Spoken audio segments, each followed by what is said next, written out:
नमस्कार दोस्तों, मैं आचार्य ध्यानामी और यहाँ विज्ञान भैरव तंत्र पे उनकी विधियों पे बता रहा हूँ आपको कैसे वो विधियाँ आप अपने जीवन में ला सकते हैं और कैसे वो विधियाँ आपके जीवन में ऑलरेडी घट रही हैं।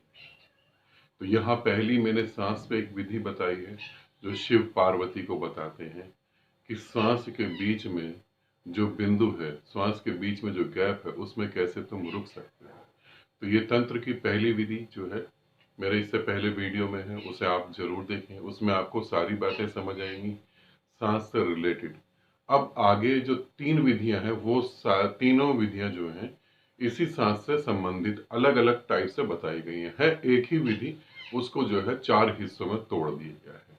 तो क्या विधि है? अब एक विधि कहती है कि जब आप सांस लेते हैं तो लेने से पहले उस पॉइंट पे, लेने से पहले उस गैप में ठहर जाए। अब कुछ लोगों के साथ ये होता है, कुछ लोग सांस को छोड़ देते हैं तो उनका मन ठहरता है, कुछ लोग सांस को लेने से पहले ठहर जाते हैं। दो कैटेगरी होती है। पहली कैटेगरी तो होती है, पहली कोई भी आप रख सकते हैं, जो आपके साथ घट रहा है उसे आप पहला कहते हैं, ठीक है ना।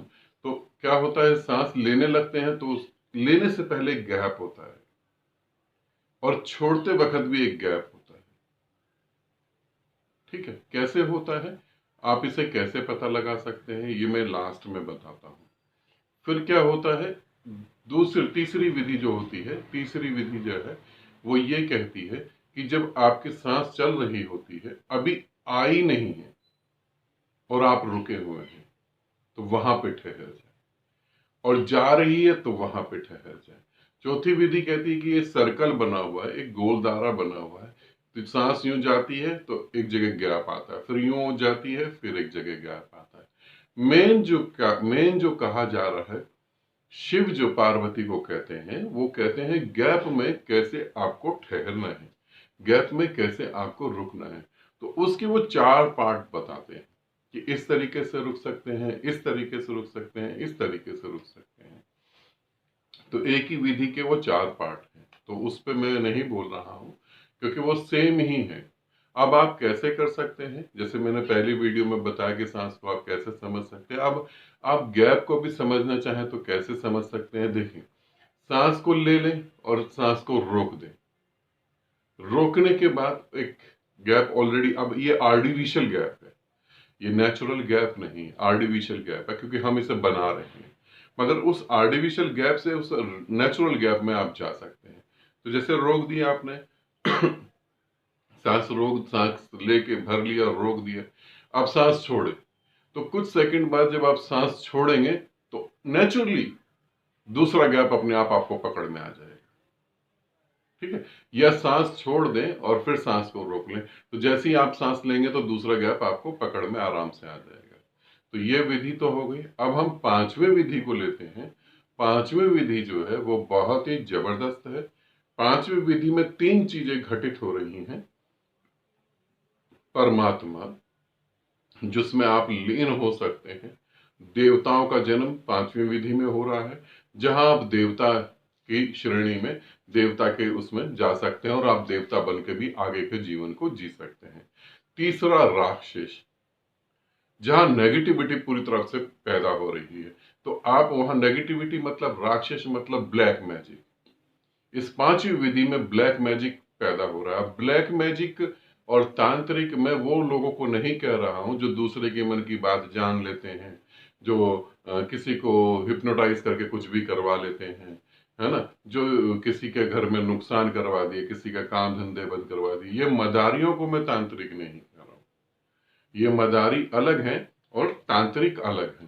तो पांचवें में जहां तांत्रिक पैदा होता है, जो ब्लैक मैजिक जानता है, जो उसमें वहां से ब्लैक मैजिक का जन्म होता है, तो ये जो विधि करेगा यहां से वो ब्लैक मैजिक को भी समझ सकता है।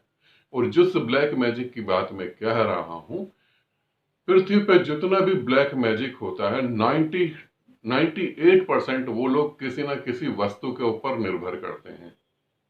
उनको किसी के बाल चाहिए, किसी का कपड़ा चाहिए, किसी का थूक चाहिए, किसी का पांव की धूल चाहिए, पता नहीं अटरम पटरम क्या क्या चाहिए उनको।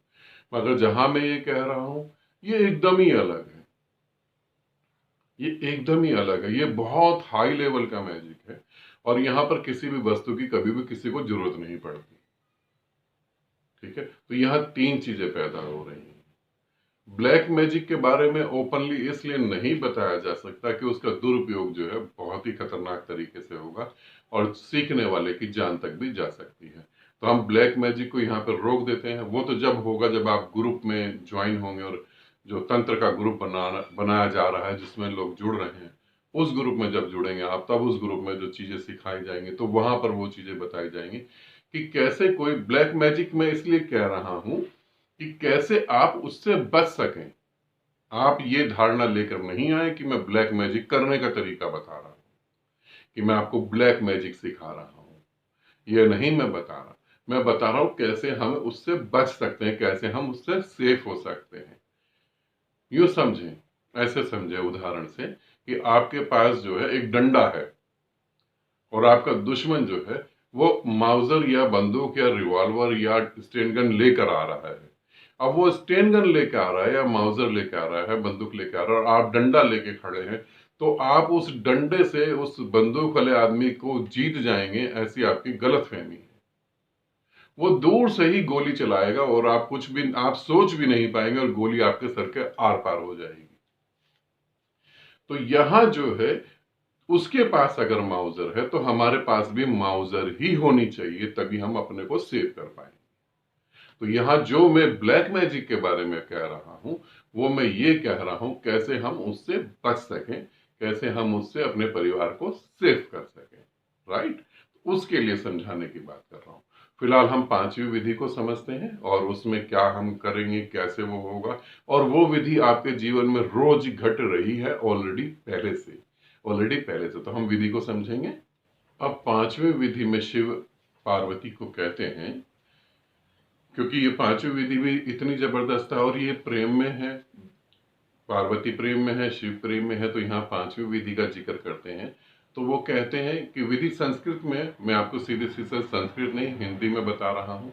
वो कहते हैं अपनी तीसरी आंख पर, अपने यहाँ त्रिनेत्र पे दोनों आंखों से ध्यान करें। यहाँ पर दोनों आंखों से एकाग्र हो जाएं, ध्यान को यहाँ टिका लें।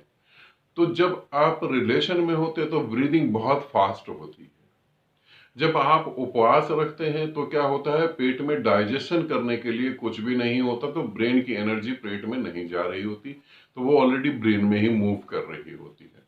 और अगर आप जो उपवास करते हैं, आप खाना छोड़ देते हैं, तो वहां पर जो है काम वासनाएं, क्रोध, मोह, लोभ, ये भी कम होने लगता है। तो उनसे भी ऊर्जा बचती है और ऊर्जा नेचुरली जो है आपकी थर्ड आई पे केंद्रित होने लगती है। यहां शिव बोलते हैं कि अपनी ऊर्जा को जो है, अपने ध्यान को तीसरे आंख पे केंद्रित करो। ठीक है, तीसरे आंख पे केंद्रित करो और विचारों को सामने आने दो, विचारों को सामने ले आओ या सामने आने दो। अब ये विधि आपके जीवन में कहाँ घट रही है? आप कहेंगे ये तो हमने कभी करा ही नहीं कि हमने दोनों आंखें बंद करके ध्यान तीसरी नेत्र पे ले आए और फिर विचारों को सामने रखें। इसे समझें।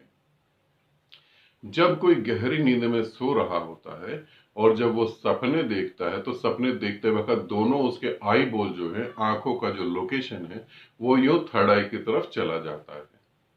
और जब वो थर्ड आई की तरफ चला जाता है तो वहां जो सपने आ रहे होते हैं, जो वो सपनों को सपनों को वॉच कर रहा होता है, तो वो सपने कुछ और नहीं होते।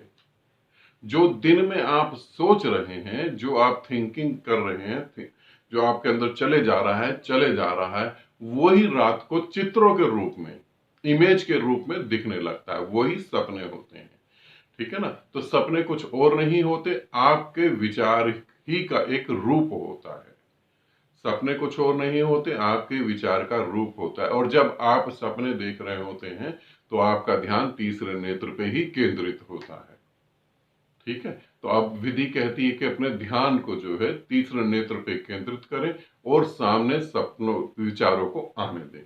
अब ये भी समझें, जब साधक तीसरे नेत्र पे ध्यान करता है तो उसे बहुत सारी चीजें दिखाई देने लगती हैं, जिसको वो सोचता है कि ये आध्यात्मिक अनुभव हो रहा है।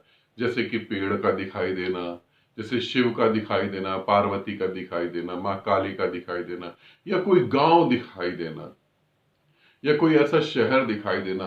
त्रिनेत्र पे, थर्ड आई पे जब आपको कुछ ऐसी चीजें दिखाई दे रही होती हैं तो वो कंडीशन और सपने की कंडीशन लगभग लगभग एक जैसी होती है। फर्क कहाँ होता है, यहाँ आप अवेयर होके देख रहे होते हैं, वहां ये अवेयरनेस गुम हो जाती है। राइट, इसे समझें। नींद में अवेयरनेस नहीं होती है तो ये सब आपको दिखाई देता है, और ये जो दिखाई दे रहा है इसके प्रति भी अवेयरनेस नहीं होती। नींद में जो आपको सपने दिखाई दे रहे हैं उसमें आप सोने का घोड़ा भी देख सकते हैं, और हाथी जो है उसके पंख लगे हैं वो उड़ भी सकता है ना, कुछ भी देख सकते हैं, वहां आप तर्क नहीं कर सकते।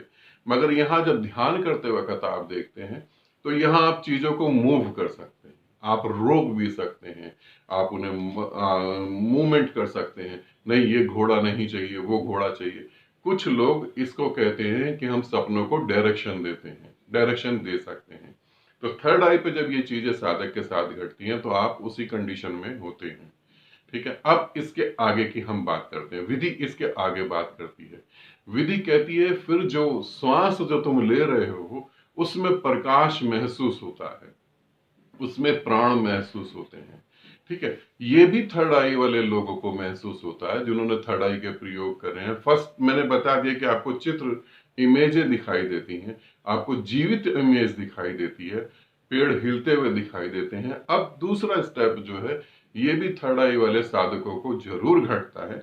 वहां पर उन्हें सांस में प्रकाश महसूस होने लगता है, या थर्ड आई पे बहुत ज्यादा प्रकाश महसूस होने लगता है, बहुत ही ज्यादा प्रकाश महसूस होने लगता है। ठीक है, यहीं पर देवता, परमात्मा और राक्षस पैदा हो रहे हैं। ठीक, यहीं पे ये तीनों चीजें घट रही हैं। अब आपके ऊपर डिपेंड करता है आप किस में जाना चाहते हैं। ठीक है, फिर विधि कहती है कि इसको जो है अपने क्राउन चक्र तक भरता हुआ महसूस करें। तो जब ये प्रकाश आ रहा होता है तो आपको पूरा अपना कमरा, हर चीज प्रकाश में दिखाई देती है। तो आपको अपने सर पे भी प्रकाश दिखाई देता है, विराटता दिखाई देती है, बहुत विराटता, बहुत विराटता। आपको बड़े बड़े पहाड़, बड़े बड़े पेड़, अनलिमिटेड जो है, उनकी कोई सीमाएं नहीं होती, वो दिखाई देने लगते हैं। इसी तरीके से आपको प्रकाश भरा हुआ दिखाई देने लगता है पूरी तरह से। फिर ये विधि कहती है फिर उस प्रकाश को बारिश की तरह बरसता हुआ महसूस करो, और परम मुक्ति को या उस परम तत्व के साथ तुम एक हो जाओ। तो पार्वती को जब ये शिव कहते हैं तो ये बहुत ही आसान है। एक तो वो क्षण इतना ऊर्जावान होता है, और थर्ड आई पे सहज ही तुम्हारे सामने जो है चित्र चलने लगते हैं, इमेज आने लगती हैं। और जब इमेज आती हैं 99% साधक इमेज में भटक जाते हैं। वो ये कहते हैं अरे हमें तो गुरुजी कल ये दिखाई दिया था, 3 दिन से नहीं दिखाई दे रहा, 4 दिन से नहीं दिखाई दे रहा। उन्हें मैं यही समझाता हूं इसमें तुम नहीं पढ़ो, ये चक्कर को छोड़ दो, जो दिखाई दे रहा ठीक है, नहीं दिखाई दे रहा ठीक। शायद ये मेरा वीडियो देखने के बाद थर्ड आई का जो भी ग्रुप करा उन लोगों को ये पता लगेगा कि मैं क्या कहने जा रहा था। जो मैं कह रहा हूं वही शिव कह रहे हैं। तो वहां पर फिर जो है नेक्स्ट स्टेप जो चालू होगा, तो तुम्हें अपनी सांसों में और अपने थर्ड आई पे बहुत प्रकाश महसूस होगा। फिर उस प्रकाश को जो है अपने क्राउन चक्र तक भरा हुआ महसूस करो, मतलब ये सर जो है पूरा उससे भरा हुआ है, और वहां बारिश जैसा महसूस करोगे कि बारिश बरस रही है, ऑलरेडी वो बरस ही रही है। तुम्हें इसलिए कहा जा रहा है कि तुम महसूस करोगे तो तुम जान पाओगे वो तो बरस ही रहा है। तो जब वो बरसेगा तो तुम नेचुरली उसमें लीन हो जाओगे, क्योंकि जब वो बरसेगा तो तुम्हारा मैं जो है, तुम्हारा मन का अस्तित्व मिट जाएगा, और पूर्णता तुम्हारी थर्ड आई खुल जाएगी और तुम परमात्मा में लीन हो जाओगे। ये विधि इस तरीके से कहती है, और ये विधि आपके सपनों में अधिकतर घट रही होती है। और जो थर्ड आई पे प्रयोग कर रहे हैं साधक वो इस बात को समझ सकते हैं, उनके साथ भी ये घटता है। उन्हें इमेज दिखाई देती है, उन्हें कलर दिखाई देते हैं, आकाश दिखाई देता है, अपने रिश्तेदार दिखाई देते हैं। मगर ये दुर्भाग्य है कि वो इससे आगे बहुत कम बढ़ पाते हैं, क्योंकि वो इसमें उलझ जाते हैं। 99% तो वो उसमें उलझ ही जाते हैं। कोई 1-8% या कोई 0.1% व्यक्ति होता है जो इससे आगे आता है, जिसे जो है शून्य दिखाई देता है और निराकार दिखाई देता है। जहां शून्य और निराकार दिखाई दे, वहीं आप ऐसा फील जब करेंगे तो वो सत्य में ही हो रहा है, और उसका बोध हो जाएगा और आप परमात्मा में लीन हो जाएंगे। ये विधि कहाँ घटती है, कैसे घटती है वो मैंने बताया, इसे कैसे कर सकते हैं वो भी मैंने बताया। ठीक है, इस विधि को करने के लिए सबसे अच्छा तरीका कि आप 10 से 15 मिनट या तो ओम का उच्चारण करें बहुत तेज आवाज में, ऐसे ओम करके, या फिर आप डांस करें और फिर इस विधि को चालू करें। आनंदित रहें, सदा खुश रहें। बहुत बहुत प्रेम आप सभी को।